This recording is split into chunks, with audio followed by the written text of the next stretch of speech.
మన కథల ప్రపంచమైన అంతులేని ఆణిముత్యాలకు స్వాగతం. కథలోకి వెళ్లే ముందు మీరు కనుక మన ఛానల్ను మొదటిసారి చూస్తున్నట్లయితే దయచేసి లైక్ చేసి సబ్స్క్రైబ్ చేసుకోండి. పక్కనే ఉన్న గంట సింబల్ని కూడా క్లిక్ చేయండి. అలా తిరిగి అలసిపోయిన వెంకీ చక్రపాణిలు ప్రతి ఇంటి దగ్గర ఆ పేపర్స్ని పనిచేస్తారు. వెళ్ళి ఒక గుడి దగ్గర కూర్చుని ఎవరైనా పెద్దవాళ్ళు రాకపోతారా అని ఎదురు చూస్తున్నారు. సమయం గడిచే కొలది వాళ్ళలో నిరుత్సాహంతో పాటు భయం కూడా ఎక్కువైంది. ఆ నిరాశతోనే, సార్, మన ప్లాన్ సక్సెస్ అయ్యేలా కనిపించట్లేదు సార్, నాకు చాలా భయంగా ఉంది అంటాడు వెంకీ. అవును వెంకీ, వీళ్ళెవరూ మనల్ని నమ్మినట్లు లేరు. బహుశా ఇంకో ఉపాయం ఏమైనా ఆలోచించాలేమో. చక్రపాణి కూడా నిరాశగానే మాట్లాడతాడు. అవును సార్, నాకు అదే అనిపిస్తుంది. కానీ ఇప్పటికే చాలా సమయం అయిపోయింది. ఇప్పటికిప్పుడు వేరే ఉపాయం ఆలోచించి దాన్ని అమలు చేయడానికి సాయంత్రం అయిపోతుందేమో. ఏం చేస్తాం వెంకీ, తప్పదుగా. పద, ముందు వెళ్ళి ఆ దేవుడికి నమస్కారం చేసుకుని వద్దాం అని పైకి లేస్తాడు చక్రి.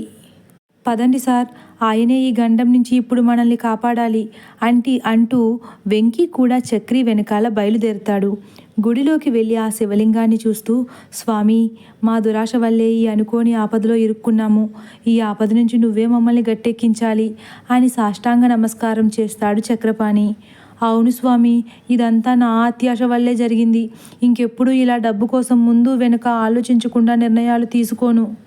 ఈ ఒక్కసారికి ఆ అప్పలమ్మ నుండి మమ్మల్ని కాపాడు స్వామి అని దీనంగా వెంకీ కూడా వేడుకుంటాడు. అలా దేవుడికి వాళ్ళ గోడు చెప్పుకుని బయటకు వచ్చి కూర్చుంటారు ఇద్దరు. అప్పుడే దూరం నుంచి ఒక ముసలమ్మను ఎవరో తీసుకువస్తూ కనిపిస్తారు. సార్, ఎవరో వస్తున్నట్లున్నారు సార్, అబ్బరంగా చూస్తాడు వెంకీ. అవును వెంకీ, ఎక్కువ మాట్లాడి వాళ్లకు అనుమానం వచ్చేలా చేయకు. నేను తెలివిగా మాట్లాడి వివరాలు కనుక్కుంటాను అని వాళ్ళు తెచ్చిన మందులను బయట సర్దుతున్నాడు చక్రపాణి. వాళ్ళు దగ్గరకు వచ్చేసరికి వీళ్ళ మెడలో స్టెథోస్కోప్స్ వేసుకుని డాక్టర్స్లా తయారయ్యి కూర్చున్నారు. వాళ్ళు వీళ్ళ దగ్గరకు రాగానే, రండమ్మా, ఏంటి మీ ప్రాబ్లం అని అడుగుతాడు చక్రి.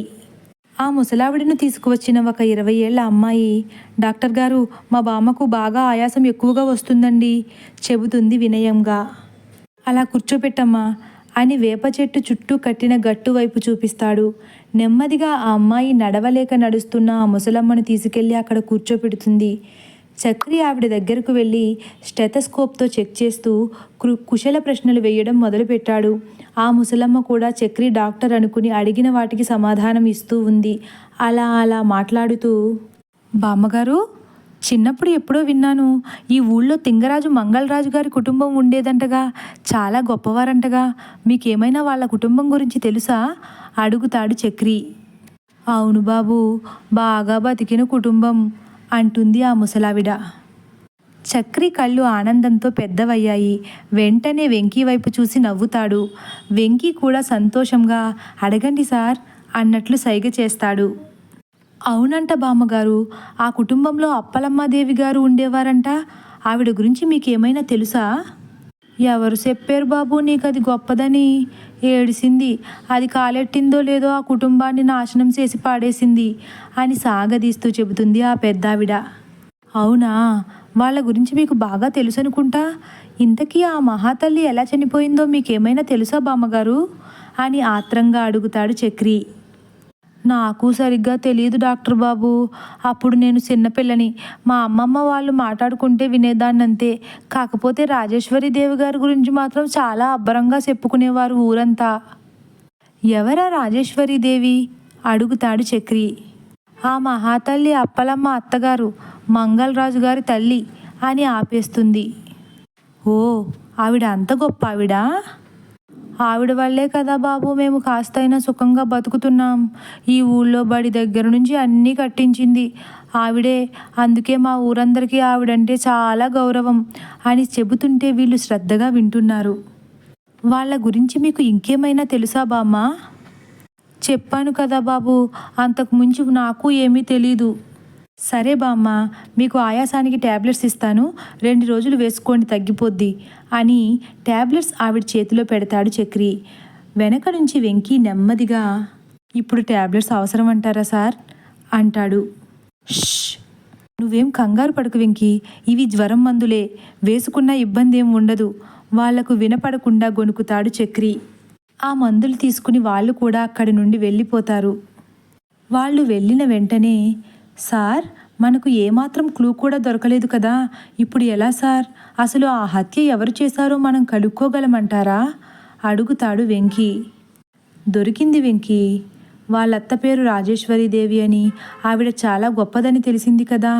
ఇలా ఇంకెవరైనా వస్తారేమో చూద్దాం. ఇద్దరూ ఇంకాసేపు అక్కడే ఎదురు చూడడం మొదలుపెట్టారు. వీళ్ళ ఎదురుచూపులు ఫలించి ఇంకో నలుగురు పెద్దవాళ్ళు కూడా వీళ్ళ దగ్గర వైద్యం చేయించుకోవడానికి వస్తారు. వాళ్లను కూడా ఇలాగే ప్రశ్నలు వేస్తాడు చక్రి. కానీ ఎవరి దగ్గర నుంచి వీళ్ళ ప్రశ్నకు సమాధానం దొరకలేదు. వాళ్ళు కూడా వెళ్ళిపోగానే, సార్ ఈ రోజుతో మనం కథ ముగిసిపోయినట్లే సార్ అంటాడు వెంకీ. కంగారు పడకు వెంకీ, వాళ్ళు చెప్పిన మాటలను బట్టి చూస్తే ఏదైనా క్లూ దొరకచ్చు అంటాడు చక్రి. ఏం క్లూ సార్? నా బొంద క్లూ. వాళ్ళు అసలు అప్పలం గురించి ఏం చెప్పారు?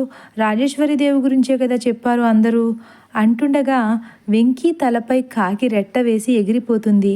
వెంకీ తలపై చూసుకుని, చిచి పాడు కాకి అంటూ ఆ ఎగురుతూ వెళుతున్న ఆ కాకి వైపే చూస్తాడు. అది వెళ్ళి దూరంగా ఒక రాతి శాసనంపై వాలుతుంది. ఆ కాకిని చూస్తున్న వెంకీ చక్రపాణులు ఇద్దరికీ ఆ రాతి శాసనంపై తింగరాజు రాజేశ్వరీదేవి అని పెద్ద అక్షరాలతో కనిపిస్తుంది. వెంకీ అక్కడ చూడు, ఈ గుడి కట్టించింది కూడా ఆవిడే అనుకుంటా ఆశ్చర్యంగా అడుగుతాడు చక్రి. ఇందులో ఆశ్చర్యమేముంది సార్? వచ్చిన వాళ్ళందరూ కూడా అదే చెప్పారు కదా, ఈ ఊరంతా రాజేశ్వరీదేవి పేరు చెప్పుకుని బ్రతుకుతున్నామని అంటాడు వెంకీ.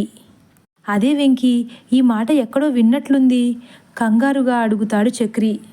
అవును సార్, ఎక్కడో విన్నట్లే ఉంది అని ఒక్క నిమిషం ఆలోచించి ఆశ్చర్యంగా కళ్ళు పెద్దవి చేసి, అదే సార్, నిన్న మనల్ని కాపాడింది కదా ఆ పెద్దావిడ, ఆవిడని మీ పేరేంటి అని అడిగితే నా పేరు చెప్పుకుని ఈ ఊరంతా బ్రతుకుతున్నారని చిన్న నవ్వు వెళ్ళిపోయింది కదా, ఆవిడే రాజేశ్వరీదేవి అయ్యుంటారా అంటాడు వెంకీ నోరెళ్ళబెట్టి. చక్రి కూడా బిత్తరపోయి వెంకీ వైపు ఆశ్చర్యంగా చూస్తూ అంటే అని ఆగిపోతాడు. వెంకీలో కూడా అదే ఆశ్చర్యం. అంటే ఈ రాజేశ్వరీదేవి గారేనంటావా మనతో నిన్న మాట్లాడింది అబ్బురంగా అడుగుతాడు. కాదని చెప్పలేం వెంకీ, అయ్యుండొచ్చు, అలా అని అవునని కూడా చెప్పలేం. ఇదేం కర్మ సార్, ఇప్పటికే 2 ఆత్మలతో తిప్పలు పడుతుంటే కొత్తగా ఇంకో ఆత్మ తగులుకుంది. తగులుకోలేదు, నువ్వే తగిలించావు. అయ్యో, ఆత్మలతో ఫ్రెండ్షిప్ నాకు మాత్రం సరదానా సార్? అయినా ఈ ఆత్మలన్నీ మనకే ఎందుకు కనిపిస్తున్నాయి సార్? అబ్బా కాసేపు ఉండు వెంకీ, బుర్ర పగిలిపోతుంది. టైం ఎంత అయిందో చూడు. 5 అయింది సార్. ఇప్పుడు నిన్న మనల్ని కాపాడిన ఆ వ్యక్తి ఈ కథలో ఈ రాజేశ్వరీదేవి ఒక్కరో కాదో తెలుసుకోవాలి. బాబోయ్, ఇప్పుడు మనకు ఆవిడతో పనేముంది సార్?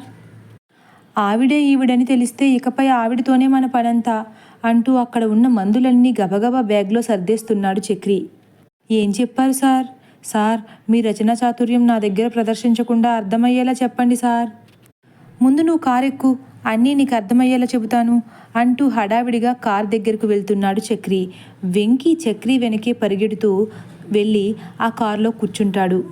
వెంకీ, మనం ఇప్పుడు ఈ ఊళ్ళో రాజేశ్వరీదేవి కట్టించిన అన్ని కట్టడాలు చూసి ఎక్కడైనా రాజేశ్వరీదేవికి సంబంధించి ఏదైనా క్లూ దొరుకుతుందేమో చూడాలి. ఎందుకో తెలుసుకోవచ్చా సార్? నెమ్మదిగా అడుగుతాడు వెంకీ. కాసేపు ఓపిక పట్టు, నేనే చెబుతాను. నువ్వు రోడ్డుకి ఆ పక్కన ఈ పక్కన ఎక్కడైనా రాజేశ్వరీదేవి పేరు కనపడుతుందేమో చూడు.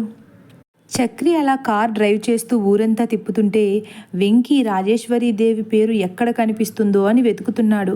అలా ఎక్కడ రాజేశ్వరీదేవి పేరు ఉన్నా ఆగి ఆవిడికి సంబంధించిన వివరాలు తెలుసుకోవడం కోసం శ్రమిస్తున్నారు. అలా వెతుకుతుండగా, సార్ అదిగోండి, ఆ ఇల్లు కట్టించింది కూడా వాళ్ళే అనుకుంటా, ఆపండి అని అరుస్తాడు వెంకీ. చక్రి సడన్ బ్రేక్ వేస్తాడు. ఇద్దరూ కిందకి దిగి ఆ ఇంటినే చూస్తున్నారు.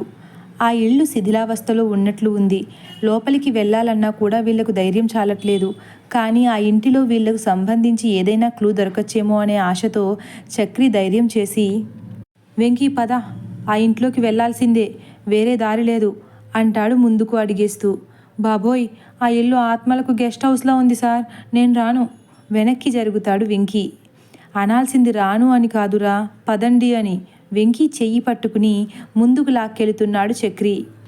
బాబోయ్ సార్, వద్దు సార్, అర్జెంటు, ప్యాంటు తడిచిపోయేలా ఉంది సార్, వదలండి సార్ అని వెనక్కి జరుగుతున్నాడు వెంకీ. తదుపరి భాగాన్ని తొందరలోనే అప్లోడ్ చేస్తాము. Thank you for watching.